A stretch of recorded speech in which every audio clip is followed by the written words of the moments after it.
Pak SBY, apa tanggapan Bapak terhadap pertemuan di Davos dalam acara World Economic Forum 2026? Davos, ya, saya pikir banyak good news ya, paling tidak memberikan harapan bahwa dunia kita mudah-mudahan tidak menuju ke arah yang membahayakan.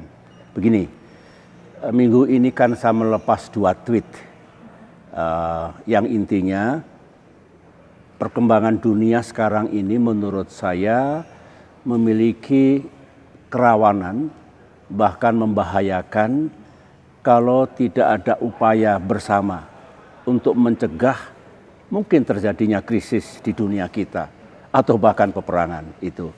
Dan kemudian tweet saya yang kedua, saya katakan kebetulan para pemimpin dunia sekarang ini sedang bertemu di Davos. Bagus kalau masing-masing menyampaikan pikirannya, komitmen moralnya, agar ya bagaimanalah caranya agar dunia kita ini kita jaga keselamatannya. Intinya di situ. Nah, setelah saya ikuti, saya harus mengatakan sejumlah hal menurut saya memberikan harapan. So, a good news from Davos. Pertama begini,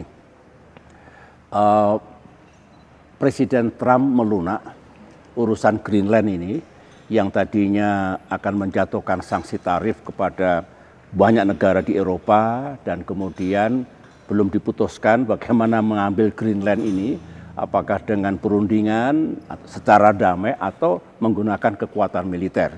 Ini yang menjadi kekhawatiran yang luar biasa kemarin. Nah, terjadi deeskalasi lah begitu Presiden Trump melunak dan ini membuka jalan sebetulnya bagaimana urusan Greenland itu bisa dibicarakan baik-baik antara Amerika Serikat dan Eropa, tentunya termasuk Denmark dan penduduk Greenland sendiri. Artinya terbuka jalan itu, kalau tidak tertutup dan mungkin sesuatu yang buruk bisa terjadi. Saya amati mengapa ada perubahan sikap Presiden Trump ini, dugaan saya bisa salah, karena para pemimpin Eropa cukup boleh dikatakan tough, firm statementnya untuk menolak pengambil alihan Greenland secara paksa. Juga pemimpin dunia yang lain. Mungkin ini berpengaruh pada pengambilan keputusan dari Amerika Serikat sendiri. Tapi pendek kata ini bagus. Yang kedua, sudah mulai ada tanda-tanda ketiga pemimpin yang bersengketa di dua sebetulnya di Ukraina, utamanya Rusia dan Ukraina, dengan fasilitasi Amerika Serikat sepertinya akan terjadi pertemuan segitiga yang sebelum ini sulit sekali. Mudah-mudahan ini juga memberikan harapan baru untuk pengakhiran perang di Ukraina yang semua berharap segera berakhir. Ini juga good news yang kedua menurut saya. Kemudian yang ketiga, tarif. Tadinya kan ada gelombang perang tarif baru yang dijatuhkan oleh Presiden Trump.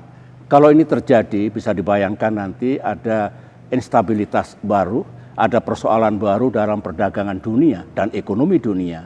Dengan dibatalkannya ancaman tarif itu tentu melegakan, sehingga apapun dispute bisa diselesaikan secara damai. Lantas kalau urusan Board of Peace yang sekarang banyak dibicarakan di tanah air maupun di luar negeri sendiri, saya belum bisa memberikan komentar karena terlalu dini.